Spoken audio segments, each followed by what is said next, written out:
Good morning, everybody.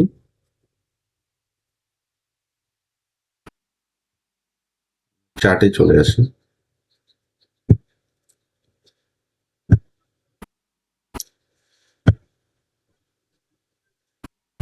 এটা bank নিফটির chart. তো এখানে ব্যাংক নিফটির চার্টে কি হলো, এই উপরে উঠলো, সেলার অনেক চেষ্টা করলো, করার পরেও মার্কেট এখানে একটা ছোট মোটো ব্রেকআউট দিল। তো আমাদের চার্টের ডিরেকশন অনুযায়ী বাই করা উচিত, কিন্তু এখানে একটা জিনিস নোটিশ করতে হবে। এখানে এই যে এই নেমে এই যে ব্রেকআউট দিল, এতে কি হয়, এই সেলারদের যাদের স্টপ লস থাকে সব হিট হয়ে যায় বা সেলাররা ভয়ে পালিয়ে যায়। এক্ষেত্রে ফ্রেশ সেলার আসতে চায় না বা উপরে কোনো এসএল নেই বলতে হবে এরকম চার্টে। আর দ্বিতীয় নম্বর পয়েন্ট হচ্ছে, এখানে আমি একটু পুরোনো চার্টে চলে যাই। হ্যাঁ, এখানে কি হলো, এখানে এই যে একটা গ্যাপ ক্রিয়েট হয়েছে।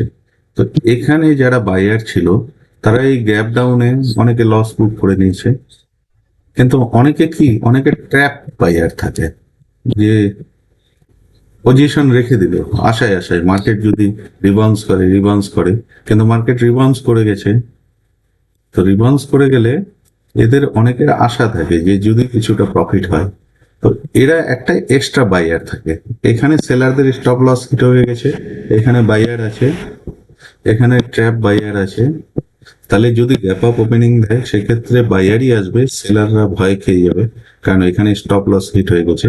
এই গ্যাপটা যেহেতু ডাইরেক্ট ফিল আপ করে দিয়েছে, যদি এই গ্যাপ না থাকতো সেক্ষেত্রে আমরা কিন্তু এই চার্টের অ্যাকর্ডিং বাই করতাম, কিন্তু এখানে এই গ্যাপটা ফিল আপ করাতে আমাদেরকে একটা কশাস, এখানে ট্র্যাপ বায়ার আছে, এখানে বায়ার আছে, গ্যাপ আপ ওপেনিং দিলে বায়ার আসবে, তাহলে সবাই একসাথে বাই করতে যাবে। সেক্ষেত্রে আমাদেরকে ডাইরেক্ট বাইং করলে হবে না, সেক্ষেত্রে তাদের অপোজিট ট্রেড করলেই ভালো হয়। এইটা হচ্ছে এখানকার আজকের চার্টের অ্যানালাইসিস। এটা ব্যাংক নিফটির চার্ট। এবার আমরা চলে আসি নিফটি বা সেন্সেক্সের চার্ট। এটা নিফটির চার্ট, হ্যাঁ এটা সেন্সেক্সের চার্ট। নিফটি সেন্সেক্সের চার্ট সেম একই রকম। এখানে কি হলো, এই যে বাজারেই বাজারেই ফল করলো, ফল করে কি হলো, ইউ টার্ন নিয়ে রিকভারি দিয়ে দিল, দিয়ে এখানে কি হলো, এই যে ব্রেকআউট দিয়েছে, ব্রেকআউটের পরে কি হয়, সেলারদের এসএল হিট মোটামুটি হিট করে যায়। তারপরে গ্যাপ আপ ওপেনিং দিলে তো সেলারদের এসএল তারা তখন ডেফিনেটলি নিয়ে যেতে পারে। কিন্তু এইখানে কি হয়, কিছু ট্র্যাপ বায়ার থাকে, এখানে বায়ার, এখানে ট্র্যাপ বায়ার, এখানে সেলাররা ভয়ে আসতে যাবে না। তাহলে কি হবে, এখানে যদি আমি চোখ বন্ধ করে বাই করতে চাই সেক্ষেত্রে আমাদের একটা লস হতে চায়। এখানে একটা স্ট্র্যাটেজি সেল করা যেতে পারে, আরেকটা বাই করা যেতে পারে যদি আচ্ছা রিট্রেসমেন্ট দিয়ে এরকম হোল্ড করে, সেক্ষেত্রে বাই করা যেতে পারে। এটা তাহলে আজকে চার্টের অ্যানালাইসিস। এখন বাজার ওপেন হোক, ওপেন হলে বাজার দেখে আমাদেরকে পজিশন বানাতে হবে। বাজার প্রি ওপেনিং এ 75 point plus, Sensex 327 point plus, আর ব্যাংক নিফটি 300 পয়েন্ট প্লাস, তার মানে মার্কেট গ্যাপ আপ ওপেনিং।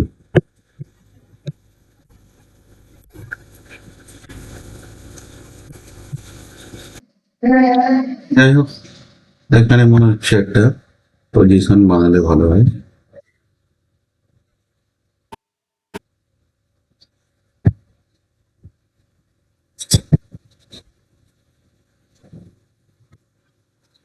এখানে একটা সেল সাইডের পজিশন বানিয়ে নিই,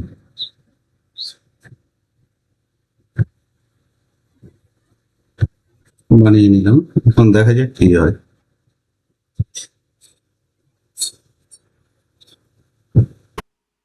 দেখা যাক কি হয়। আমরা কিছুটা প্রফিটে, এখানে যেহেতু প্রাইস নিচের দিকে নামছে মানে ও আরো নিচে নামার একটা চান্স আছে, তো সেই জন্য অপেক্ষা করছি। ক্লোজিং প্রাইসের কাছাকাছি আসছে মানে আরো নিচে হয়তো নামবে, সেই জন্য টার্গেটের জন্য অপেক্ষা করছি। আমরা প্রফিটে, কিন্তু বারবার প্রফিট এখানে কমানোর চেষ্টা করছে, এই ক্লোজিং প্রাইসের উপরে হোল্ড করছে। তো আমরা সেক্ষেত্রে আর কি করবো, প্রফিট বাড়ানোর আশায় বসেছিলাম, তো সেক্ষেত্রে বেরিয়ে যেতে হবে।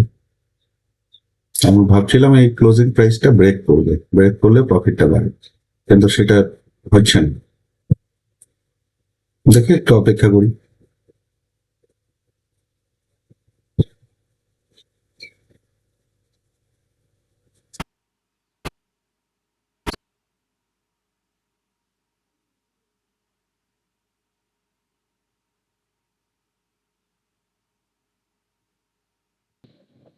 তো এখানে আমরা অনেকক্ষণ অপেক্ষা করে বসেছিলাম প্রফিট বাড়বে বলে, কিন্তু প্রফিট তো বাড়ছে না।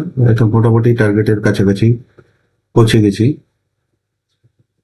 এখানে এই ক্লোজিং প্রাইসটা ব্রেক করলে এটা প্রফিট ভালো বাড়ে, সেটারই অপেক্ষা করছি। কারণ অনেকে কি করে, এই ক্লোজিং প্রাইস গুলোকে সাপোর্ট রেখে অনেক বাইয়ার আসে, বাই করে, মানে এর নিচে নিচে স্টপ লস থাকে, সেই স্টপ লস গুলো খেয়ে নিলে আমাদের প্রফিটটা বাড়ে। দেখি অপেক্ষা করি কি করে।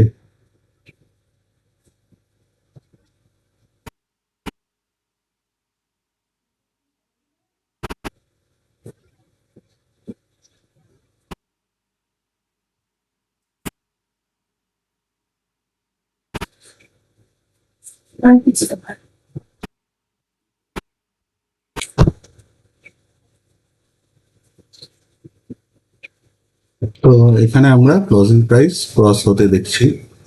যাই হোক, একটু এখানে আমরা টার্গেটও পেয়ে গেছি, তো আমরা আর অপেক্ষা করবো না। এখানে যেটা টার্গেট পেয়ে গেছি সেটাতেই বেরিয়ে যাব।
যাই হোক, আমরা এখানে এক্সিট করে যাচ্ছি, কারণ আমরা টার্গেট পেয়ে গেছি আর মার্কেট খুব স্লোলি মুভমেন্ট করছে।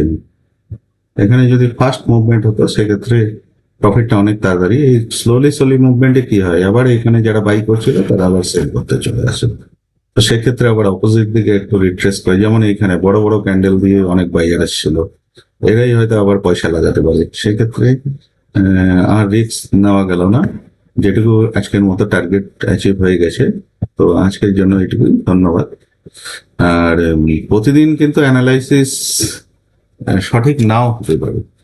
তো অ্যানালাইসিস সঠিকটা হলে আমাদের যে ডিসাইডিং স্টপ লস আছে সেটাতে বেরিয়ে যাওয়াই ভালো। কারণ অ্যানালাইসিস, যে আমরা একটা অ্যানালাইসিস করলাম সেটা যে সঠিক হতে হবে তার কোনো মানে নেই, সঠিক নাও হতে পারে। কারণ আমি তো এই সাইডে বসে আছি, অপোজিট সাইডে তার চিন্তা ভাবনা কি সেটা তো আমরা জানি না। তো আজকের জন্য এইটুকুই, ধন্যবাদ।